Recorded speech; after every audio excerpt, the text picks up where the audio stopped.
چار عنوانات کو سیرت مصطفیٰ کا عنوان دیتے ہوئے کچھ توجہ کر لی جائے تو شاید ہمارے معاملات بھی آپ کی سیرت کو مد نظر رکھتے ہوئے بہتر ہو جائیں۔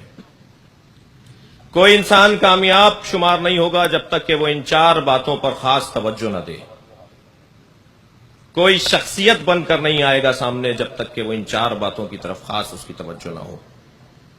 سب سے پہلا موضوع، وہ جسے بھی مانتا ہے، جسے بھی خالق اور رب مانتا ہو، میں بھی عمومی بات کر رہا ہوں، اس کے لیے اس کے پاس وقت کتنا ہے، اپنے رب کے لیے اس کے پاس ٹائم کتنا ہے، اپنے رب کے لیے اس کے پاس وقت کتنا ہے۔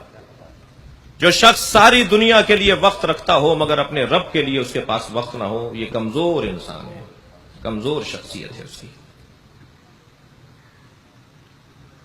جیسے جیسے مصروفیت ہماری بڑھتی جاتی ہے، ایسے ایسے عبادتوں میں کمی آنے کا ایک عام تصور ہے۔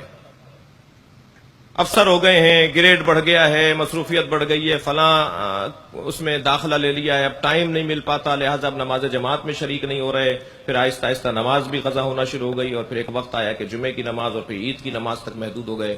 اپنے رب کے لیے اگر کسی کے پاس وقت نہیں ہے تو وہ انسان ناکام انسان ہے۔ اس انسان کو اپنے رب کے لیے ایک وقت کا تعین کرنا ہوگا جو رب نے خود تعین کر کے دے دیا ہے۔ سرکار کی زندگی میں یہ پہلو اتنا غالب ہے، ساری دنیا سے اللہ کہتا ہے مصلوں پر آؤ، عبادت کرو، آؤ میرے آگے سجدہ کرو، اور اپنے حبیب سے کہتا ہے قم اللیل الا قلیلا، تم بستر پہ چلے جاؤ، تم بہت عبادت کرتے ہو، تمہارے پیروں پہ ورم آ جاتا ہے، تم ساری ساری رات کھڑے رہتے ہو، تم مسلسل میری عبادت میں مصروف رہتے ہو۔ سرکار کی زندگی کا یہ غالب پہلو ہے۔ اسی طرح کسی شخصیت اور کامیاب شخصیت کے لیے دوسرا جو پہلو اور دوسری جو سیرت کا عنوان ہے وہ ہے، عزیزان گرامی، دیکھا جائے کہ یہ شخصیت اپنے گھر والوں کے ساتھ کیسا ہے۔ یہ اہم ترین، معروف ترین، مشہور ترین وجود اپنے گھر والوں کے ساتھ کیسا ہے۔ بہت سارے لوگ آپ نے دیکھے ہوں گے کہ سارے جہان کے لیے تو اچھے ہوتے ہیں مگر گھر والوں کے لیے ان کا اخلاق اچھا نہیں ہوتا۔ یہ انسان ناکام ہے، یہ انسان جھوٹ بول رہا ہے، یہ لوگوں کو دھوکہ دے رہا ہے، یہ فریب دے رہا ہے، یہ سب کے لیے اچھا ہے مگر اپنی زوجہ کے لیے، اپنی بچیوں کے لیے، اپنے بچوں کے لیے، اپنے بہن بھائیوں کے لیے اچھا نہیں ہے۔ اس لیے کہ جو سفر تربیت اور سفر تہذیب اپنی ذات سے شروع کر کے اپنے گھر تک لے آئے اور اپنے گھر سے شروع لیتا ہوا معاشرے تک لے کر آئے، وہ انسان کامیاب ہے۔ الٹا چلنے والا معاشرے کے لیے سب سے اچھا ہے، گھر والوں کے لیے برا ہے، پھر اپنے لیے تو اس کے پاس وقت ہی نہیں ہے، وہ انسان ناکام انسان ہے۔ کامیاب ترین انسان وہ ہے کہ جو اپنی تہذیب نفس کے بعد کا مرحلہ طے کرے، یعنی تنظیم منزل کو محسوس کرے۔ بہت سارے لوگ گھروں میں داخل ہوتے ہیں تو ایک مرتبہ سانپ سونکھ جاتا ہے، اس لیے کہ ابا گھر میں آ گئے۔ بچے پریشان ہوتے ہیں کہ اگر کوئی ہم نے اونچی آواز میں بات کر لی تو ایک مرتبہ ان کا ایک چپتا ہوا جملہ اور ڈانٹ ڈپٹ شروع ہو جائے گی۔ خوف ہراس پھیل جاتا ہے کہ والد گھر میں آ گئے ہیں، فلاں گھر کا فرد گھر میں آ گیا ہے۔ نہیں، یہ کامیاب انسان نہیں ہے۔ یہ کتنا ہی بڑا ڈاکٹر ہو، یہ کتنا ہی بڑا انجینئر ہو، کتنا ہی بڑی علامہ اور کتنا ہی بڑی مولانا ہو، یہ انسان کامیاب انسان نہیں ہے جو گھر والوں کے لیے اچھا نہیں ہے۔ اور ان رشتوں میں بھی جو سب سے قریبی رشتہ ہے وہ زوجہ کا رشتہ ہے۔ لہذا ایک صحابی پیغمبر کا واقعہ ہے کہ جب ان کی رحلت ہوئی تو سرکار دو جہاں نے نالین اپنے پیروں میں نہیں لیں، گریا بھی فرمایا ان کے جنازے پر، فرمایا 70,000 فرشتے ان کے جنازے میں شریک ہیں، لیکن جب ان کو دفنا دیا گیا تو فرمانے لگے دعا کرو، اس پہ فشار قبر ہو رہا ہے۔ تو پوچھنے والوں نے پوچھا یا رسول اللہ، اتنا بڑا آدمی جس کے جنازے میں آپ ایسے شریک ہوں اس کے اوپر بھی فشار قبر ہے؟ فرمانے لگے اپنی زوجہ سے اس کا اخلاق اچھا نہیں تھا، اپنے گھر والوں کے ساتھ اس کا تناؤ بڑھ تھا، اس کا اخلاق اچھا نہیں تھا۔ اگر گھر والوں کے ساتھ معاملات اچھے نہ ہوں، اخلاقی انداز اچھا نہ ہو تو عزیزان گرامی بہت سے معاملات خراب ہو جائیں گے، آخرت میں خرابیاں ہو جائیں گی، مرنے کے بعد کے معاملات خراب ہو جائیں گے۔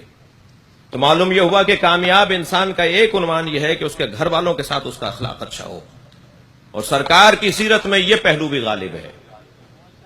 اس لیے کہ جب سرکار نے اعلان نبوت فرمایا تو سب سے پہلے زوجہ نے کلمہ پڑھ کے بتایا کہ سچا پیغمبر ہے، گھر والوں نے پہلے تائید کی ہے کہ سچے پیغمبر ہیں، اقرار کیا ہے کہ آپ کی عظمت ایسی ہی ہے جیسی وہ بیان کر رہے ہیں کہ میں رسول ہوں، میں خاتم ہوں، میں اللہ کی جانب سے نمائندہ ہوں۔ یہ دوسرا پہلو ہے سیرت کا. سرکار کی سیرت کا تیسرا پہلو یہ ہے کہ دیکھا جائے وہ اپنے دشمنوں کے ساتھ کیسے تھے. دوستوں کے ساتھ دوست ہونا بہرحال کارنامہ ہے، اس کے لیے بھی جگر چاہیے، بہت سارے لوگ تو یہ بھی نہیں کر پاتے، لیکن اس سے بڑا کارنامہ ہے دشمنوں کے ساتھ اچھا ہونا. دشمن کے ساتھ دشمن کا انداز اپنانا یہ کوئی بڑے آدمی کی علامت نہیں ہے. مثلا اگر آپ کے بدن کو کوئی تکلیف پہنچا رہا ہو اور آپ بھی اس کے بدن کو تکلیف پہنچا رہے ہو تو یہ کوئی اچھی بات نہیں ہے. بڑے بن کے دکھاؤ، عظیم انسان کی علامت یہ نہیں ہے. بقول کسی بزرگ عارف کے کہ بہترین انتقام یہ ہے کہ انتقام نہ لیا جائے. یہ انداز اپناؤ. درگزر کی سیاست، درگزر کی حکمت، معاف کرنا، یہ ہے سرکار دو جہاں کی سیرت کا وہ تیسرا پہلو کہ دیکھا جائے دشمن کے ساتھ کیسے ہیں.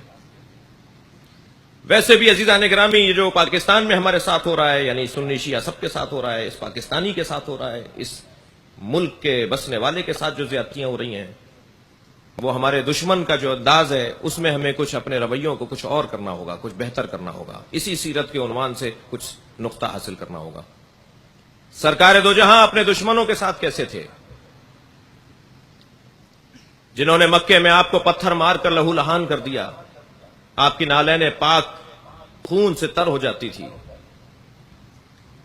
سرکار نے مکہ مکرمہ کو ہجرت فرما کے ترک کر دیا، اور جب فتح مکہ جب موقع پر آئے عمرہ کرنے کے لیے تو آپ کو صلح حدیبیہ کے مقام پر آپ کو واپس کر دیا گیا، آپ کو تکلیفیں پہنچائی گئیں. لیکن جب سرکار دو جہاں فتح مکہ کے موقع پر مکے میں تشریف فرما ہوئے تو ہاتھ باندھے ہوئے تھے ان لوگوں کے جنہوں نے سرکار کو اذیتیں پہنچائی تھی. تو آپ نے دیکھا ایک صف کھڑی ہوئی ہے جن کے ہاتھوں میں رسیاں بندھی ہوئی ہیں. آپ نے پوچھا یہ کون ہے؟ کہا گیا یہ وہ لوگ ہیں جنہوں نے آپ کو تکلیفیں پہنچائی تھی. تو آپ نے گویا ایک لمحہ نہیں گزرا، آپ نے فرمایا اذهبوا انتم الطلقاء، انہیں دیکھ کر فرمایا جاؤ میں نے تمہیں آزاد کر دیا. اور جب کوئی بہت تکلیف پہنچاتا تو ایک بہت معروف حدیث ہے سرکار کی، بہت معروف جملہ ہے حضرت کا. تو حضرت اس کی تکلیف کو سہنے کے بعد اللہ سے آواز دے کر اللہ کی بارگاہ میں ہاتھ بلند کر کے کہتے تھے اللہم اغفرہم انہم لا یعلمون، یا اللہ انہیں معاف کر دے، یہ جانتے نہیں ہیں کہ میں کون ہوں. دشمن کے ساتھ برتاؤ سرکار کا کیسا ہے، یہ ایک سیرت پیغمبر کا عظیم عنوان ہے. اور چوتھا ستون سیرت وہ یہ ہے عزیزان گرامی کہ انسان اپنی زندگی تک کے لیے محدود نہ رہے. کیا معلوم ہمارے لیے پروانہ رحلت کب آ جائے، کب نقارہ کوچ بجا دیا جائے کہ آج آپ کی رحلت کا دن ہے اور آج کو فرشتہ آ رہا ہے آپ کو لینے کے لیے.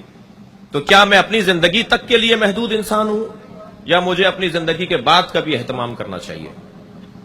بس جو شخص اپنی زندگی کے بعد کا بھی بہتر اہتمام کر رہا ہو وہ ایک کامیاب انسانوں میں سے ایک انسان ہے.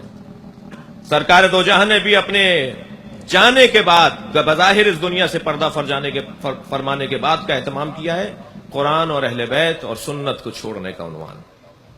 میں تمہارے درمیان قرآن اور اطرت چھوڑ کر جا رہا ہوں، میں تمہیں تنہا چھوڑ کر نہیں جا رہا. تمہاری ہدایت کے لیے ایک کتاب دے رہا ہوں اور تمہاری ہدایت کے لیے اپنی اطرت دے رہا ہوں، اپنی اہل بیت دے رہا ہوں. لہذا سرکار کی سیرت کو عنوان زندگی قرار دینا ہی ایک مسلم کی کامیابی کا راز ہے.